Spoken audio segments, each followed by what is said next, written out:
Mspdcl gi MD Subhaschandra Amadi ED Santi Kumar Anigi service re-engagement Tounaba cabinet ki Warep High Court na Chatna-Hankhidre. Mspdcl gi managing director NG Subhaschandra amasung ED Santi Kumar Anigi service matam loirabasu Manipur Sarkar gi phamkiba cabinet na Warep loduna makhoi anigi service amukhana re-engagement tawre haina lauthokiba order adu Manipur High Court ki Justice MB Muralidharan gi bench na Chatna-Hankhidre. Service matam loiduna thabaktagi retirement tawragadoraba employees singbu amuk hana re-engagement tawraga thabak buhanba haibasi makhataba employees singi hakmat baga loinana maran moral soan mani haiduna Mspdcl gi superintendent engineer and Jasobanta amasung mioi anina state government ki mayokta writ petition ama file toki hariba High Court ki bench asida writ petition asigi hearing chathaba matamda advocate A Golina petitioner gi represent tawduna asumna submission toki madudi Mspdcl gi managing director NG Subhaschandra amasung ED Santi Kumar Anigi service matam loirabasu Manipur Sarkar gi phamkiba cabinet na Warep lodana makoi anigi service amukhanna sahi ama sangdoktuna re-engagement tawre haina January 5 da thokiba order adu totally illegal oibaga loinana Supreme Court amasung High Court asina laukiba decision asigi mayokta ni aduga Mspdcl the managing director amasung ED posting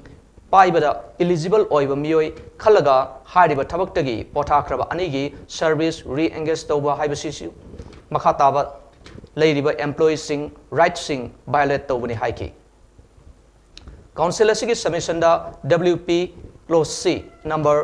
638 of 2020 ga Mari Laidana, Lissingani Kungamato, January Mangada, State Government, retired Tokraba Health Director service, re-engaged Tokibadu, High Court Asigi, Order Amana, Kakibagumna, Hojik Tarak Liba, writ petition Asi, admission, PB Mspdcl MD Amasung ED post, re-engagement Toribasi, Kaktat Piu, Hibagaloinana, petitioner Asibu, Chief Engineer in charge Oina, appoint Tohan Binaba, direction PBU High Prayer Toki.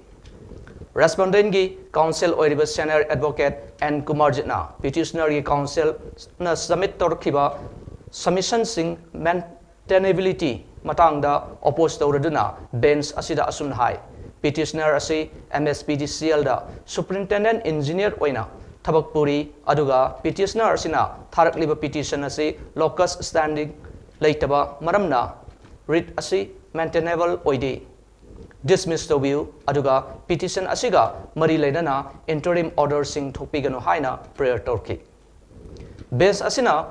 nakal animaki submission sing tarba matung amadi record ta leiba material sing kupna yenglaga court asina lisingani gi April kunda takiba order adu chanaduna leiribana state government na January 5 gi